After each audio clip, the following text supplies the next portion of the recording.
Hola gentecita, hoy vamos a hablar de la película The Monkey o El Mono de 2025. Esta película va de dos hermanos, Hal y Bill, espero estar pronunciándolo bien, que básicamente tienen un papá que se va a comprar cigarrillos y nunca vuelve. Y en ese interín en que lo están esperando a que regrese de la tienda, descubren dentro de sus cosas que tiene un monito guardado en una lata. A lo que parecería ser un juguete bastante inocente, resulta ser una máquina del mal. Adentrarse en esta película es realmente algo que uno hace con la expectativa de ver el típico caso de una película de terror donde hay un objeto macabro, como por ejemplo podría ser Annabelle, El Conjuro, ese tipo de películas. Pero la realidad es que apenas avanza la película, unos pocos minutos, vemos que empieza a tener tintes cómicos, que todo empieza a tornarse en un tono menos serio de lo que realmente es. Honestamente, para mí lo más serio son los ojos del mono en cómo están filmados en primerísimo plano. Realmente esa parte de la cámara me parece súper interesante. Lo primero que vemos en esta situación de la tienda, donde el capitán intenta regresarle el mono a este señor que tiene el negocio, es básicamente la escena que va a sembrar el tono para el resto de la película, porque es bastante caricaturesco lo que allí sucede. El capitán, la forma en que conduce a su personaje al quemar el mono con el fuego, honestamente parece un cazafantasmas. Y la parte en que se desvive el dueño de la tienda ya nos va a dar una introducción a cómo van a ser el resto de las desvivisiones, llamémosle, del resto de los personajes. Es decir, tienen ese tinte medio gore que tienen películas como por ejemplo Destino Final, pero desde un lado más cómico, y cuando digo cómico me refiero a que está más asociado a un dibujito animado, porque la realidad es que esa primera desvivisión que aparece en pantalla parece salida de una caricatura. Otro tono de comicidad que encontramos es la forma en que están construidos esos personajes. Más allá de que las actuaciones parecen partir siempre de un molde súper exagerado, que por ejemplo se corresponde con cómo va vestido ese personaje, dentro de esto podemos tomar como caso el caso de los gemelos, donde está el bully y el gemelo más oprimido, que ya de por sí lleva lentes, que sabemos que es un rasgo siempre dentro de los personajes que suelen ser bulleados en las películas. Tenemos el caso de la rubia esta con los rulos, que era la que tenía a cargo la casa de la tía, que les va a mostrar que lleva un traje colorido, el pelo todo revuelto. La realidad es que los personajes están acentuados al máximo, no solo en sus características físicas, pero también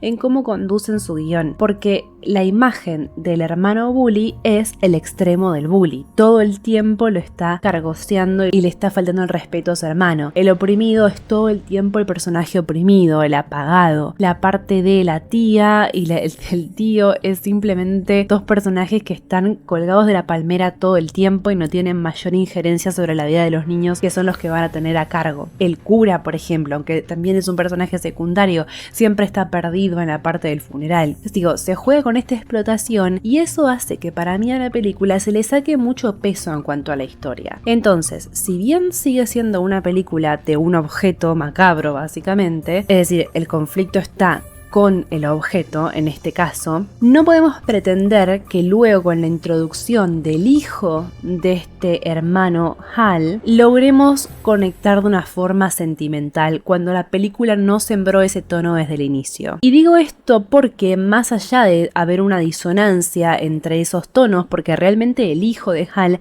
es el único personaje que realmente parece tridimensional, que trae a colación una historia familiar, una tragedia personal en cuanto a este duelo que está atravesando por la adopción, por sus padres. Más allá de eso, nosotros nunca vimos desde el principio al hijo, nunca lo vimos. Entonces es como si en el medio de la película hubiese habido un corte, una disrupción de cómo venía contándose la historia. Y posiblemente eso obedece a que cuando todo es tan light y tan liviano, bueno, de repente el espectador empieza a exigir que pase algo más, que se logre esa tridimensionalidad. Digo esto porque del minuto 30 a más o menos la hora, realmente hubo una parte en que mi atención se dispersó muchísimo. Y eso sucede cuando el conflicto ya no tensiona tanto. Más allá de esta disrupción que se introduce a partir de la hora más o menos, realmente lo que sucede acá es que el conflicto ya se introdujo con el mono, ya sabemos que las desdivisiones van a ser de esa manera, pero el punto es que no queda nada más. Sabemos que cada vez que suene el tambor del mono va a suceder una desdivisión y punto. Y realmente para eso es como si estuviéramos viendo la película de, por ejemplo, Saw, la saga de Saw, esperando solamente ver la parte de las trampas. Es claro que se caracterizan por ello, por las trampas, que son un símbolo de la saga, pero realmente Saw logra más allá de eso, que puede ser que haya espectadores que realmente vayan a ver la película solamente por esas escenas, pero la realidad es que Saw ha logrado montar toda una historia detrás, con tensiones entre los personajes y con conflictos, tanto personales como con el otro, y eso es lo que le da esa tridimensión. Más allá de esta superficialidad de los personajes o esta liviandad que también la vemos manifestada, por ejemplo, en la madre de los chicos, que ni siquiera registra cómo vuelve el hijo de la escuela, cuando vuelve todo arruinado, sin pantalones, con un enchastre de bananas en su rostro y demás. Más allá de eso, también esta película me recuerda un poco a Pennywise, porque es como si la ciudad entera, ¿no? Ya de por sí la locación específica, como pasaba en la película de It, estuviera bajo la injerencia de esta fuerza macabra del objeto. Por momentos he llegado a pensar que no es solamente el conflicto con, ok, le giramos la llave al mono y sucede algo malo, sino que además hay una suerte de ente macabro, digámosle, que tiene poder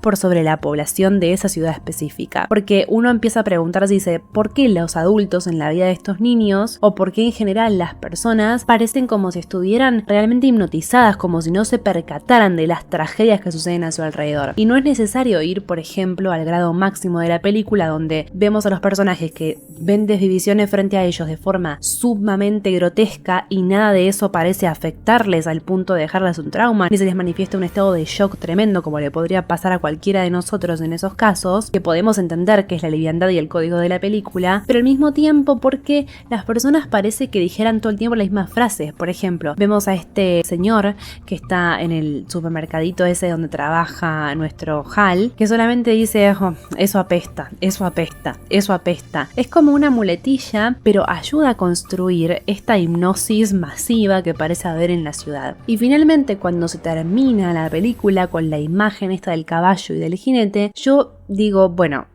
acá realmente entonces había algo más que este simple monito. No recuerdo específicamente qué puntuación le habían puesto en la página donde la vi. Yo honestamente le pondría un 5, tenía muchas más esperanzas. Y dentro de las escenas finales uno termina por decir, ok, ¿y entonces qué pasó? Porque si van a encerrar al monito, ¿por qué están pasando todas estas tragedias aisladas? ¿Qué es lo que se despertó acá? ¿Había algo más? Y si había algo más, ¿por qué no me lo mostraron en el resto de la película? Espero sus comentarios al respecto, tal vez hay cosas que yo no vi en esta película, así que los invito a dejármelos aquí abajo, y si tienen alguna sugerencia de alguna película a las que les gustaría que comente, también lo pueden hacer dejándome un comentario aquí. Si les gustó este video, suscríbanse, pónganle like y nos vemos en otra reseña. ¡Mua!